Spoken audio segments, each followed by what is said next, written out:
ഓരോ ദിവസവും റെക്കോർഡിലേക്ക് കുതിച്ചു കയറുന്ന സ്വർണ്ണവിലക്കാലത്തും സാധാരണക്കാർക്ക് പ്രതീക്ഷ പകർന്ന് സാമ്പത്തിക വിദഗ്ധർ. അധികം വൈകാതെ സ്വർണ്ണവിലയിൽ കനത്ത ഇടിവുകൾ പ്രതീക്ഷിക്കാമെന്നാണ് വിപണി വിദഗ്ധർ പറയുന്നത്. ഒരു പവൻ സ്വർണത്തിന് നാട്ടിൽ 1,00,000-നടുത്താണ് ഇപ്പോൾ വില. UAE-യിൽ 22 ക്യാരറ്റ് സ്വർണത്തിന് 450 ബാരിയർ മാർക്ക് പിന്നിട്ടിരിക്കുന്നു. ഒക്ടോബറിൽ മാത്രം വിലയിൽ 6% വർധനവാണ് ഉണ്ടായിരിക്കുന്നത്. ജിയോ പൊളിറ്റിക്കൽ ടെൻഷനും അമേരിക്കയിലെ അടച്ചുപൂട്ടലും ആഗോള രാഷ്ട്രീയ അനിശ്ചിതാവസ്ഥയും താരിഫ് ഭീഷണിയും രൂപയുടെ മൂല്യമിടിഞ്ഞതുമെല്ലാം സ്വർണത്തിന് നേട്ടമായി എന്ന് വേണം പറയാൻ. ആളുകൾ സുരക്ഷിത നിക്ഷേപമെന്ന നിലയിൽ കൂടുതൽ സ്വർണം വാങ്ങിക്കൂട്ടുകയാണ്. എന്നാൽ വില ഇത്രയും ഉയർന്ന സാഹചര്യത്തിൽ പുതുതായി സ്വർണം വാങ്ങുന്നവർ കരുതൽ വേണം എന്നാണ് സാമ്പത്തിക വിദഗ്ധർ മുന്നറിയിപ്പ് നൽകുന്നത്.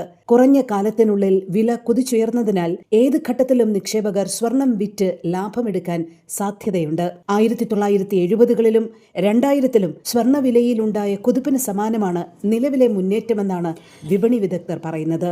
അന്താരാഷ്ട്ര വിപണിയിൽ നിക്ഷേപകർ കൂട്ടമായി സ്വർണം വിൽക്കുന്നത് വൻ വിലയിടിവിന് വഴിവെക്കും. വിലയിടിവ് തുടങ്ങിയാൽ രൂക്ഷമായി തന്നെ അത് തുടരും.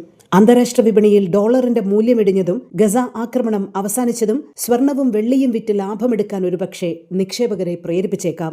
ഡോളർ ഡിമാൻഡ് വർദ്ധിക്കുകയും അമേരിക്കയിലെ അടച്ചുപൂട്ടൽ അവസാനിക്കുകയും ഫെഡറൽ റിസർവ് ഈ മാസം പലിശ നിരക്ക് കുറയ്ക്കാതിരിക്കുകയും ചെയ്താൽ സ്വർണത്തെ നിക്ഷേപകർ വിറ്റൊഴിക്കാൻ ശ്രമിക്കും.